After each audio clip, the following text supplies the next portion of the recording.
I'm excited about being here. I had a lot of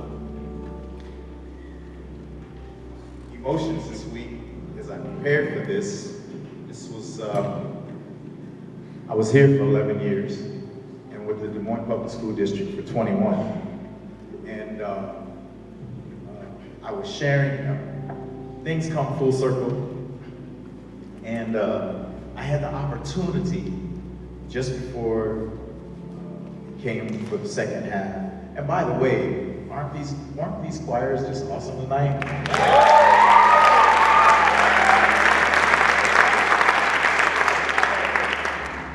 But I had the great privilege of bumping into the person that hired me here at Roosevelt, Dr. Anita Mission, is in the place.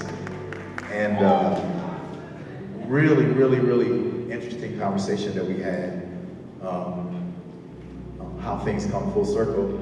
I did write a script out for me tonight, and I'm trying to stick to that script.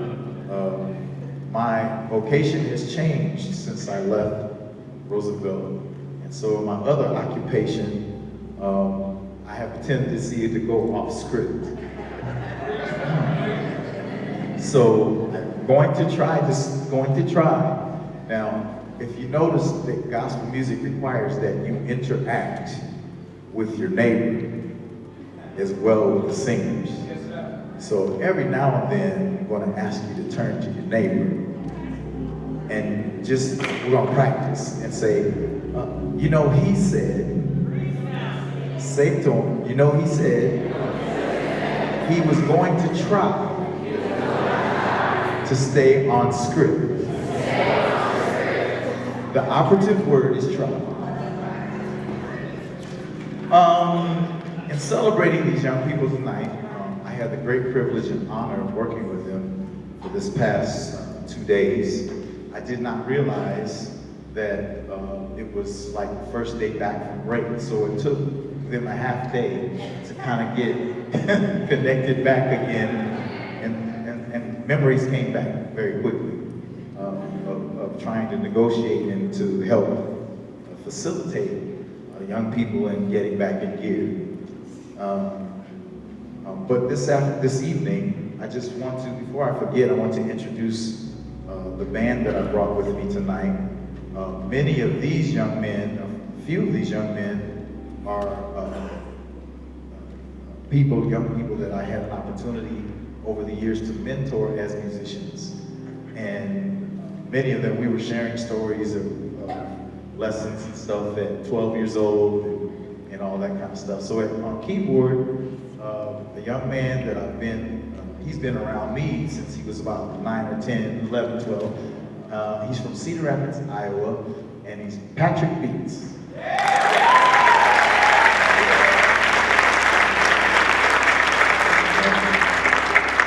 The other young man that is playing drums for us tonight, also, I've been around him, or he's been around me, since probably he was about 4 or 5 years old.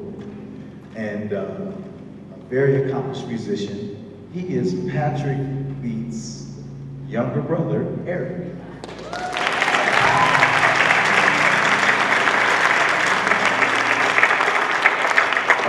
The gentleman on drums tonight, you know, to show you how hard work pays off, he wasn't 5 or 10 years ago, he wasn't playing the way he plays now, but he just kept at it, became a very accomplished bass player. And he also is from Cedar Rapids, Jonathan Pledge.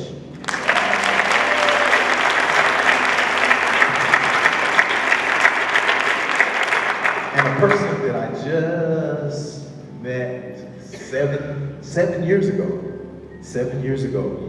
He's from Wichita, Kansas originally. He now resides in Omaha, Nebraska. This phenomenal organist is none other than Stefan Daly.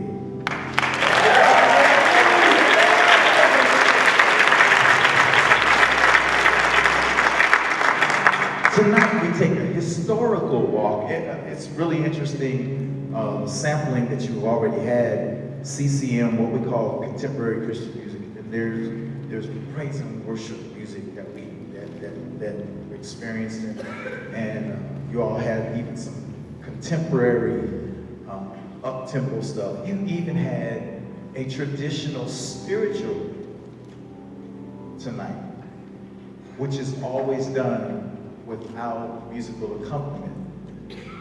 The thing about gospel music is that it combines several different types and genres of music, and not only that, it is something that is just, if you allow me to say it this way, it's intoxicating.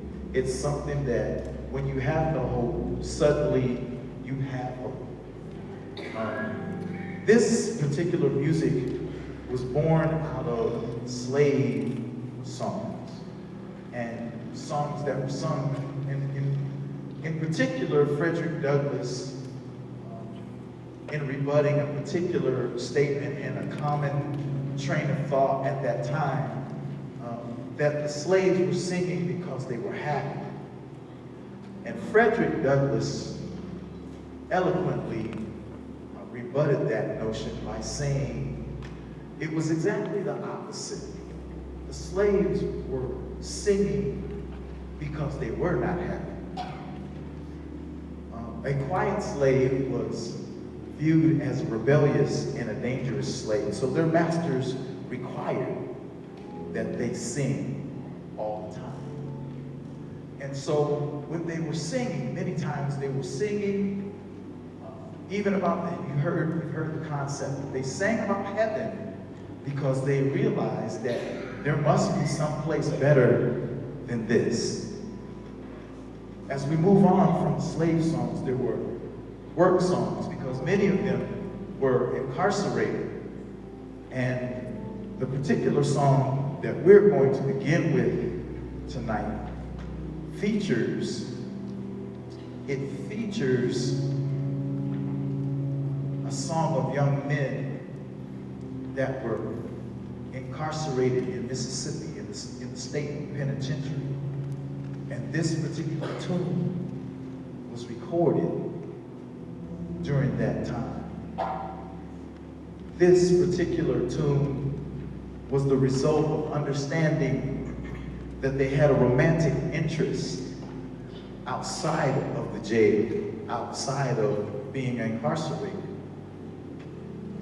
And all they wanted was, when they obtained their freedom again, they wanted that woman to be still waiting on them. It is a song that is sung from their soul. It's sung, and it illustrates the carnage from incarceration. The person that's behind bars is not the only one that loses. The family loses. The community loses. Some of them deserve probably to be there, but there were some that are like you and I when we were single. There were some that were like you and I when they were singing, and a black man looked at a white woman and found her attractive. And they were incarcerated because they found that woman attractive. So these young men are coming to present this tune to us tonight.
behind.